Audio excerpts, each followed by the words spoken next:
claps up. We're syncing sound. That's all. That's all. I've been doing that all day. And you're off. Hi guys, welcome back to Your List of Reads. I've been given the wonderful pleasure that is the company of Patrick Ness today to talk about his new book, The Rest of Us Just Live Here.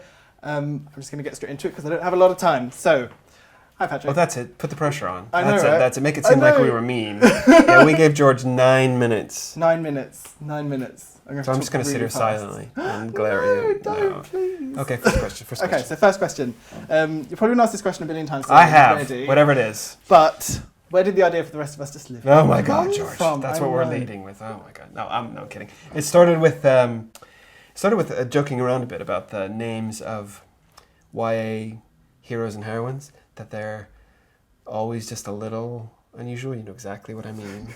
Not that I'm making fun of the characters, but how many people do you know called Bella or called? I mean, there are a few Bellas in the world. There are fewer Hazels. There are fewer Augustuses. There are even fewer Katnisses, and that's fine. Those names serve a purpose. I'm not making fun of them, but I just joked. Why doesn't Mike ever get a book? You know, what would the book of Mike look like? So it started. This is the book of Mike, the one who's not chosen. In a book where people are chosen, in a town that is a lot like a YA novel with vampires and zombies and ghosts and stuff, who are always fought by the indie kids, the chosen ones with names like Satchel and Finn. What about the ones who just want to go to lunch without being killed? You know, what about those people? So that's where it came from. That's the idea. Oh, I love it. Love it so much. Right, so I always find structure quite fascinating in books, especially in your books.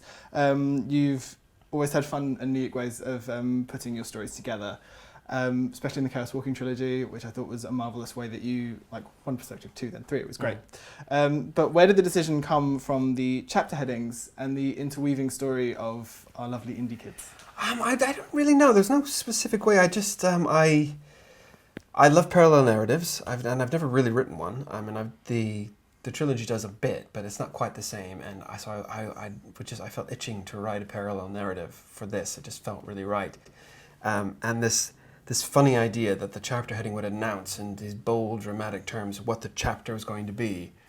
It happens in chapter 1. It announces that there's this dramatic thing that's about to happen, and then chapter 1 is just people talking in a field, and that's all that happens.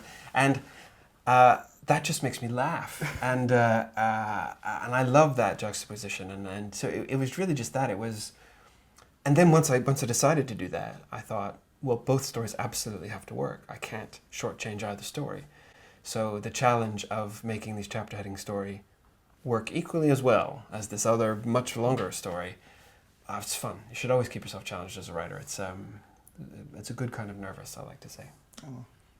I got a question off Twitter from Dan at the Blog Bookshop. We have sort of like 8 minutes and 15 seconds, okay. And you aren't even writing all your own questions. I have written all my own questions, but he asked me one, and I thought, you know what, I'm going to be nice here. I'm going to be a nice guy. That's what it is. It's not laziness. It's being a nice. There's so many things. So much things. I wrote far too many. Twitter question. I'm happy. Right. What is your process like for planning? I know, George. I'm not just being mean. What is mine? What is your process like for planning? Is it all plotted step by step, or just key points, or spur of the moment, or? Mostly it's just knowing a couple of big things that I want to happen that I can't wait to write to. It gives me something exciting to look forward to. But I always say that I have enough so that I don't feel lost, but not so much that I can't create. Although this book, I didn't have nearly as much as previous books. I wanted to make myself even more nervous. I wanted to force myself to pay more attention. So I don't outline. I don't plot step by step. I have a general idea of where I want to go, and then I see how things go. I see where I get surprised and what things come up, and it gives you space to create on the day. I mean, like, the example I always use is that in Chaos Walking, Wilf, the character Wilf, showed up on the day. I had no idea he was going to be there. Gosh, really? He showed up on the day, and then he turns out to be really important. So I need to leave enough freedom for surprises like that. That's amazing. Okay, I think you've already talked about names. And I think every reader of The Rest of Us Just Live Here will be loving the name Satchel. I know I did. But there is a special story between two of the characters' names in the book, being Henna and Jarrett. There's a special story behind that. And would you mind telling it? Because I think it's really I forget exactly when it was. I think it was right at the end of 2013, I think. There was a typhoon in the Philippines, and Candy Gourlay, Cara Staton, and Karen David put together an auction called Authors for Philippines. and people auctioned off I don't know, book critiques and things like that. And so I auctioned off characters' names and raised £55,000. I think it was really, really successful. But I lucked out. I auctioned off a character name and I lucked out. And I got the best author auction name ever, which was Henna who's from Finland. And oh, it's just so great. I mean, I had a character already, and she was new, and I thought, this is perfect. And so, so I changed her father so she could have a Finnish father, but it worked perfectly. It worked better than I would have expected. And then in second place was Jared Shurin, who I actually know. He's called Jared Shurin, a guy called Jared Shurin, and he came in second. And I thought, well, you know what? If you give your second place bid also to the Red Cross, then I'll put you both in the book. It's a way to give more money to charity, and it was fun. So I made him a big gay linebacker. Yes. And so that was fun. I love that. I love that kind of happenstance, and that. Where you're given a limitation and you think, all right, how can I accept this limitation and still be creative and still do fun stuff with it, still do everything I want. So yeah, that was really fun. It was really fun. Love that story. You're very much known for your heartbreaking storylines. I'm still not quite practically over the pain that I went through with the Chaos Walking trilogy, as I only finished it this year. I'm still not quite over it. But this, at times, is much lighter and more humorous than your other work. It still has serious moments, but this one had me snorting with laughter on the train from the headings and from multiple moments that involved Satchel and the Finns. Good, I'm really pleased about that. Was it a conscious decision to go for that humour? Well, yes. I mean, it was right for the story, I thought, and it partially came because, especially in Europe, continental Europe, I was and still am constantly being told. In fact, I got told it again this weekend in Italy, that you're not like we expected, and what they mean is that they expect me to be, some serious, throbbing package of meaning, and instead I'm just I'm goofy on panels and joking around, and I can be quite a challenging interviewer because, you've seen, and I thought, and I try to be funny on things like Twitter and stuff, and just have a laugh, and I thought, writing a funny book is much harder than writing a serious book. It really, really is. So not accept the challenge, but scare yourself, and don't be afraid to try to be funny, which is such a risk. So, yeah. Plus, I see things and they make me laugh, and so I just put them in because they make me laugh. And I think it's the golden rule of comedy. If you're writing a comedy and you're not laughing, it's not funny.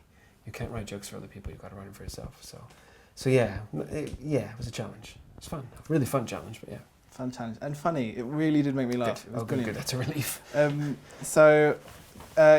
I've already talked about the heartbreak. Fifth book that made me cry, all because of Mikey, character that really resonated with me. I even tweeted you to let you know because he was really important to me. But I have to ask, where did he come from?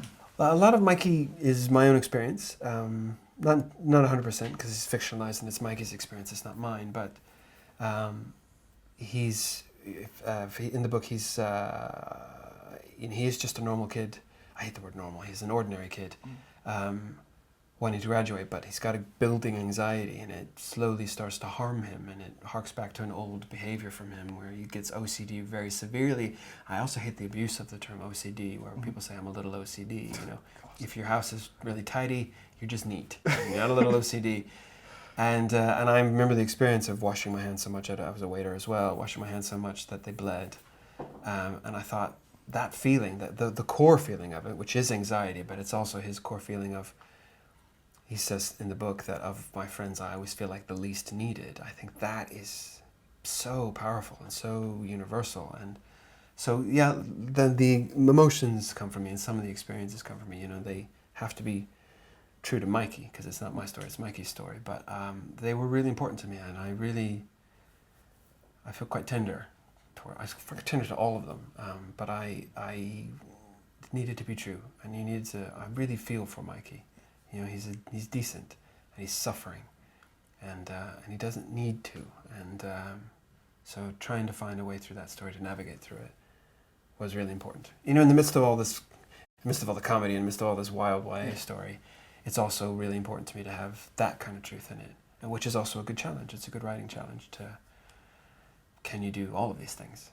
scare yourself. But yeah, it was important to be true, and it was important because it was my experience, and it's clearly other people's experience because they were already telling me. So good. Good. Sometimes, yeah, you wish for things, and so yeah, I'm happy with that.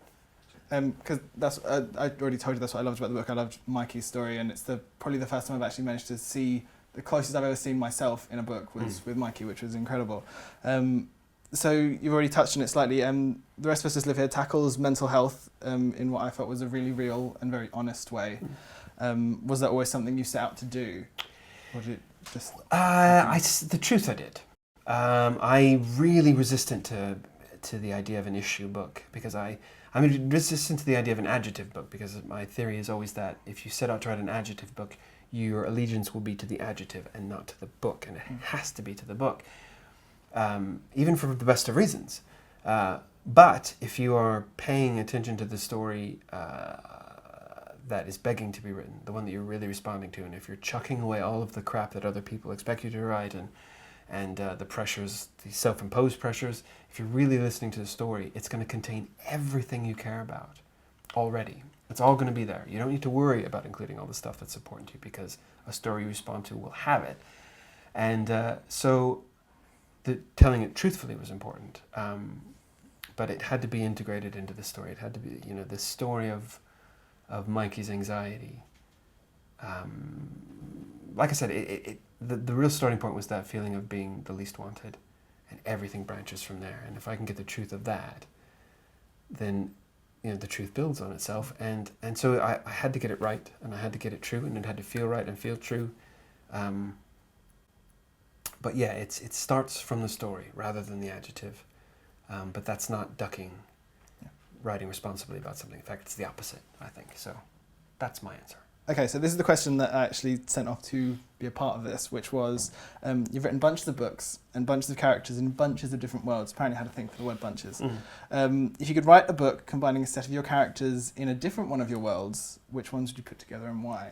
How would that go? Which ones would you put together and why, George? No, don't ask me that question. I've not thought about it. Well, I haven't thought of it either. You just asked me the question. You had more time to think about it than I did. You obviously made up this question. It's your audition piece. My audition piece for that. My audition piece with the song "Quiet" from Matilda. If I could just sing, it's a beautiful song. Yeah, it's a beautiful song. Gosh, I would take Seth for More Than This, and I would introduce him to Jared. Oh, that would be really nice. I think they'd be a great couple. I think it'd be really good for both of them. Oh, I would like that. Really, really romantic. Now that it has been spoken, there'll be slash fiction somewhere. But that's okay. That's possibly okay. Yeah, so that's me. what I would do. So I asked this to whenever I interview someone on the vlog in text. It's the first time we've done it on camera. Okay. Hands. Yeah, you. Gosh, together we're like a marching band. I got you. I'm very, very into myself. I can say that. I'm allowed to say that. I was making fun of myself. Anyway. For any budding writers out there, what is the best piece of advice that you could give? Write a book you want to read yourself. You'd be stunned at how many people don't. They think, I got to write this because other people like it, or this is what publishers want, or this is what's popular. But I always say nobody was looking for the first Harry Potter. She got I think it was £2,500 was her advance for the first Harry Potter. She just wanted to write a book. And I'll bet you she was thrilled with £2,500 because she wanted to tell this story. Whatever you think of that story, it doesn't matter.